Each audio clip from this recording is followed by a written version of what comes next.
Okay, so in this example, we're dealing with a geometric type of problem. So let's go ahead and read the problem, and then we'll talk about how we're going to set it up.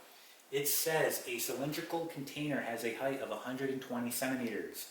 It then says John fills the container with water to a height of 15 centimeters, and the total volume that the water occupies is 4,712.4 cubic centimeters. It's then asking what is the max volume of the container.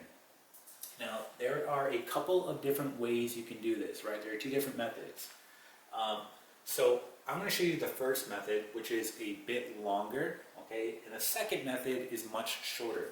So with this first method, we're going to have to know the equation, okay, to find the volume of a cylinder. And that's going to be the following. We'll have volume equals pi radius squared times height.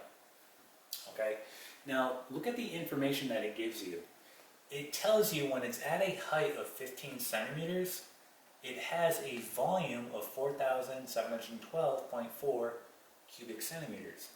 So we can plug in those two values here and solve for r, the radius. Once we have that radius, we can find the max volume because it gives us the max height. Right? That's going to be the total height of this cylindrical container, 120 centimeters. So our first step is to find the radius. Okay? So we know the volume, okay, at this height is going to be 4,712.4. And this will be equal to, we have pi times radius squared, and then times our height, which is going to be 15. Okay, then we're just going to go ahead and clean this up. So we get the following. We get 4,712.4 equal to, this will give us 15 pi, and then we just have radius squared. Okay, so we want to isolate radius squared, or r squared, so we want to divide both sides by 15 pi. Right, we're going to divide both sides by 15 pi. Okay, so this will cancel. Now when we plug this into our calculator, okay, we get about 100. So I'm just going to go ahead and round this to the nearest whole number. So we get about 100. So I'm going to say here, radius squared is about 100. Okay, again, I just rounded that to the nearest whole number. And then we're going to go ahead and take the square root on both sides. So when we do that, we get, well, the radius is going to be about 10. Okay. So now that we have the radius, okay, we can now find the max volume by using the max height, right? So we're just plugging it back into our equation here. So we want to find the max volume, so we get volume equals, we get pi, okay, our radius is 10, so 10 squared, and then times the height, which is going to be 120. Okay, so let's go ahead and plug this into our calculator. So we get pi times 10 squared, and then times 120.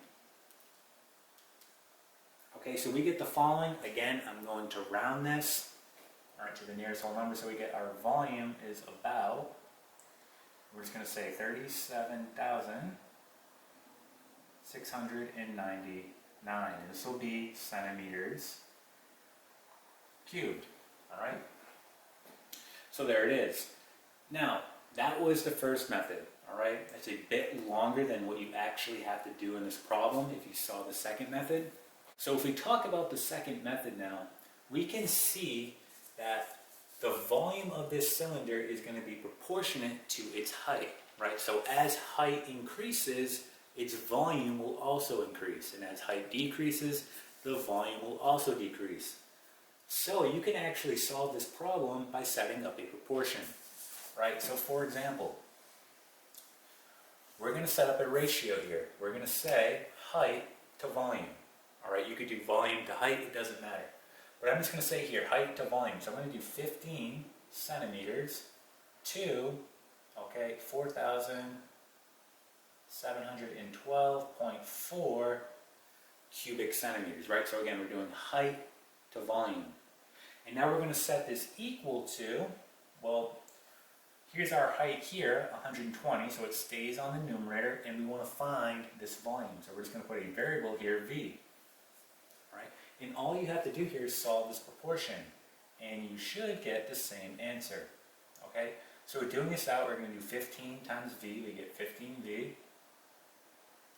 Let's do this out, we do 120 times 4,712.4, and we get 565,488. Okay, divide both sides by 15, and we're going to get the following. So divide by 15, and again, I'm going to round this to the nearest whole number. We're going to get here, again, our volume is going to be about, well, we did the same thing, 37,699. This will be centimeters cubed. Okay, so there are two different methods you could use to solve this problem. All right, and that is it.